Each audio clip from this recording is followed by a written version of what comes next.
Hello बच्चों, let's read this question. The question says option first both statement first and statement second are correct.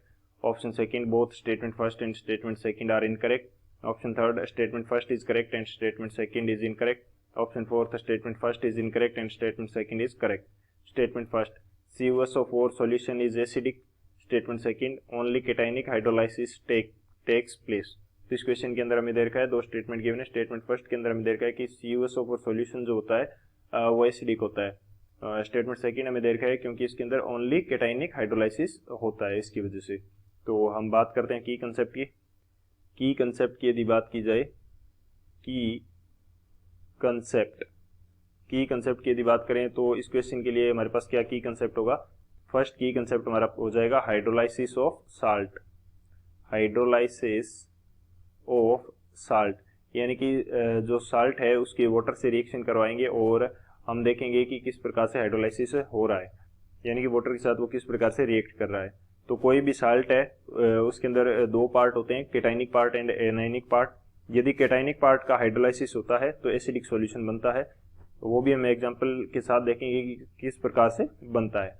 यदि मैं बात करता हूँ केटायोनिक हाइड्रोलाइसिस की, यानी कि केटाइनिक पार्ट का जो हाइड्रोलाइसिस हो रहा है तो उससे क्या बनेगा, एसिडिक सॉल्यूशन बनता है, उससे एसिडिक सॉल्यूशन बनेगा.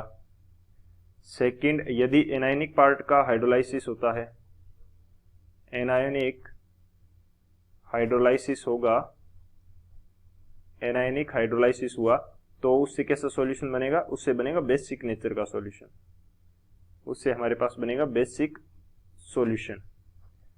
अब एग्जांपल की यदि बात करते हैं, हम बात करते हैं जैसे केटाइनिक हाइड्रोलाइसिस हुआ.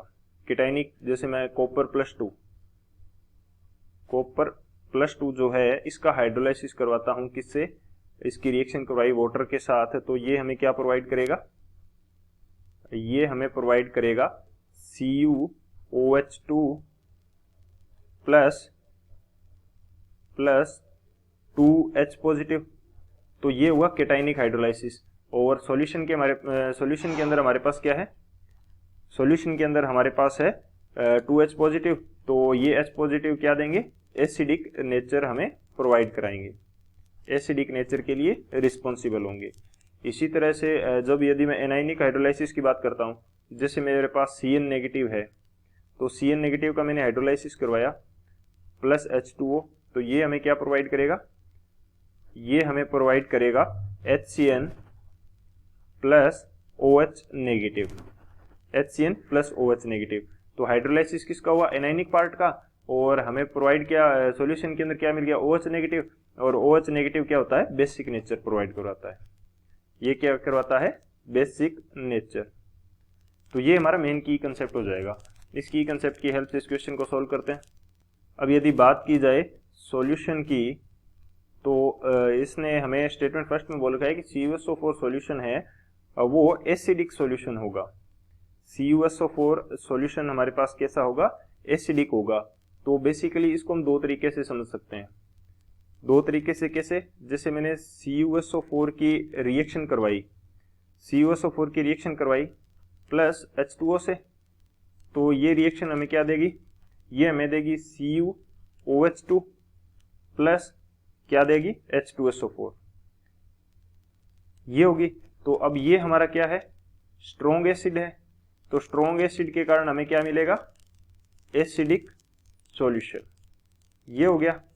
और सेकंड जो है वो हमने की कंसेप्ट के अंदर देख ही लिया था कि इसके अंदर क्या हो रहा है, केटाइनिक हाइड्रोलाइसिस हो रहा है. केटाइनिक हाइड्रोलाइसिस के कारण हमें क्या मिल रहा है,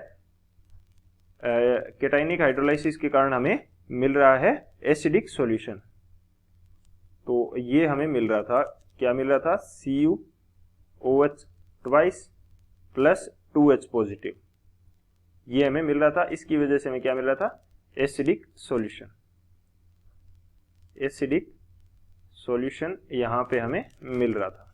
सो ये हमारा क्या हो जाएगा, जो स्टेटमेंट फर्स्ट है वो भी हमारा करेक्ट हो जाएगा कि CuSO4 सॉल्यूशन क्या है, एसिडिक है, और ओनली केटाइनिक हाइड्रोलाइसिस हो रहा है, इसकी वजह से ये क्या है, एसिडिक है। तो ये दोनों स्टेटमेंट हमारे करेक्ट है। तो कौन सा आंसर हो जाएगा, जो ऑप्शन फर्स्ट है वो हमारा करेक्ट हो जाएगा। Both statement first and statement second are correct. So option first is the final answer. I hope you understood it well. Best of luck. Thank you.